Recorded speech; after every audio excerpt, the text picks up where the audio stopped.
and welcome to Awesome Animal Ambassadors. Today we will meet a great horned owl.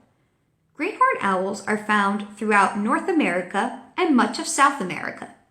They are carnivores and their diet consists mainly of mammals such as rodents, rabbits, opossums, and even skunks. Owls in general lack a sense of smell, which allows them to eat a skunk without being bothered by it.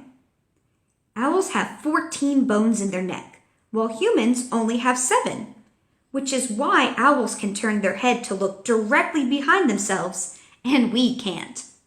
If you want to help protect these animals, reduce your use of pesticides if you have a rodent problem.